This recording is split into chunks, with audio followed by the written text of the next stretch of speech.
Hello, today topic class 10 general reproduction. बहुत important topic है। यहाँ से 1 नंबर ऑब्जेक्टिव, 2 नंबर वाला वस्तुनिष्ठ और 5 नंबर वाला, ठीक ना, आपको दिखेगा। 100% 100% क्वेश्चन आएगा। यहाँ पे 2 अंग है, नर जनन अंग और मादा जनन अंग। तो नर जनन के बारे में हम थोड़ा सा यहाँ पे मोस्ट इम्पोर्टेंट टॉपिक को रखे हैं, उसको समझिए। उसके बाद हम कल आप लोग को मतलब मादा जनन अंग के बारे में बना करके बताएंगे। यहाँ से 100% 1 नंबर 2 नंबर 5 नंबर बनेगा। तो अच्छा से याद करिए, अच्छा से करिएगा तो 12th में भी काम आएगा। तो आइए, पहला जनन अंग का नाम जानते हैं, विरसन। विरसन क्या होता है? तो विरसन उदर गुहा के बाहर विरसन कोष में उपस्थित होते हैं। विरसन कहाँ उपस्थित होता है? उदर गुहा के बाहर। तो पूछेगा आपसे ऑप्शन में कि विरसन कहाँ उपस्थित होता है? उदर गुहा के बाहर, अंदर, ऊपर, नीचे, कहाँ होता है? तो कहाँ बताइएगा? उदर गुहा के बाहर विरसन कोष में। कहाँ उपस्थित होता है? विरसन कोष में। और कौन सा अंग है विरसन? नर जनन अंग है, ठीक ना। आगे चलिए। विरसन कोष का तापमान तुलनात्मक रूप से कम होता है, जो शुक्राणु बनने के लिए आवश्यक होता है। विरसन कोष का जो तापमान होता है, टेम्परेचर होता है, जो हमारे बॉडी का टेम्परेचर होता है, उससे लगभग 2 या 3 डिग्री कम होता है।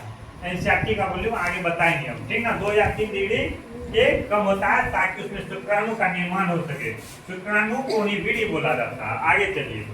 नर युग्मक किसको बोलते हैं? अगर पूछेगा आपसे ऑप्शन में, तो इसमें से 4 ऑप्शन देगा, इसमें से कौन सा नर युग्मक है, ठीक ना। तो आपको बताना कौन सा है नर युग्मक का। क्या नाम है? शुक्राणु। क्या नाम है? शुक्राणु। यहाँ पर बनते हैं नर युग्मक, यहाँ पे बनते हैं। मतलब शुक्राणु कहाँ बनता है या नर युग्मक कहाँ बनता है, पूछेगा। दोनों नाम से आएगा। कहाँ बताइएगा आप लोग? विरसन। कहाँ बताइएगा? विरसन। विरसन ग्रंथि टेस्टोस्टेरोन नामक हार्मोन उत्पन्न करता है। और कौन सा हार्मोन रिलीज करता है, उत्पन्न करता है? टेस्टोस्टेरोन। कौन सा हार्मोन रिलीज करेगा?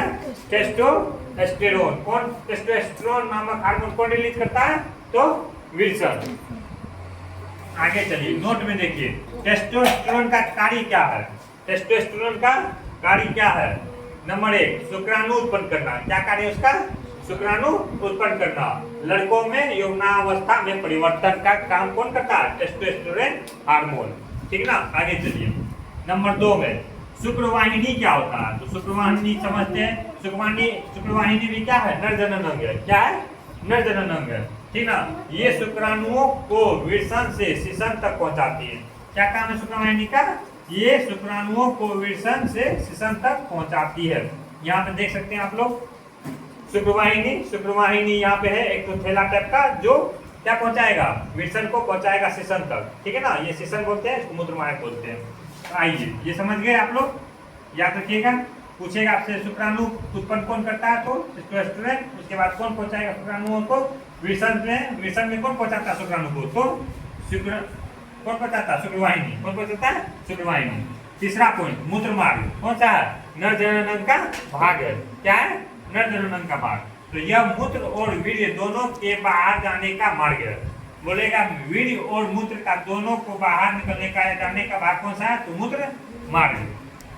बाहरी आवरण के साथ इसे शिशन करते हैं। इसका जो बाहरी आवरण होता है वो क्या कहलाता है? शिशन। और ये क्या है? ये कौन सी का फिगर? यहाँ पे जो फिगर बनाया हुआ है, ये किसका फिगर है? ये है नर जनन तंत्र का। क्या है? नर जनन अंग। नर जनन अंग का ये चित्र है, इसमें बताया गया है। देख सकते हैं आप लोग। यहाँ पे ये जो नली है, इसको बोलते हैं मूत्र नलिका, ठीक ना। और यहाँ पे जो थोड़ा सा थैला है, ठीक ना, इसको बोलते हैं शुक्राशय, जिसमें शुक्राणु बनता है, ठीक ना। और शुक्रवाहिनी क्या है? तो यहाँ पे है शुक्रवाहिनी, ठीक ना। विरसन किसको बोलते हैं? जो ये जो थैला टाइप का होता है, इसको बोलते हैं विरसन, ठीक ना।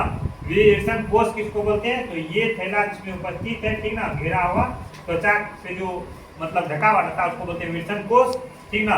उसके बाद ये क्या है? ये यहाँ पे मूत्र जमा होता है, ठीक ना। तो जो एक टाइम आने के बाद मतलब निकल जाता है, ठीक ना। तो इसको क्या बोलते हैं? मूत्राशय। क्या बोलते हैं? मूत्राशय। और प्रोस्टेट ग्रंथि। प्रोस्टेट ग्रंथि यहाँ कौन सा ग्रंथि है? प्रोस्टेट ग्रंथि।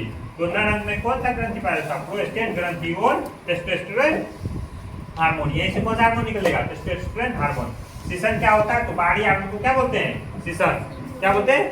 शिशन। और एक तो नली होता है यहाँ पे, तो क्या बोलेंगे? मूत्र मार्ग, जो जुटा रहता है सभी जगह से। क्या रहता है? जुटा रहता है। तो उम्मीद है आप लोग समझे होंगे नर जनन तंत्र को, और इम्पोर्टेंट है ऑब्जेक्टिव कैसे बनेगा इसका ऑब्जेक्टिव फॉर्मेट हम आप लोग को दिखा देंगे। कल हम लोग पढ़ेंगे मादा जनन अंग, ठीक ना। तो ठीक है, तब तक के लिए धन्यवाद।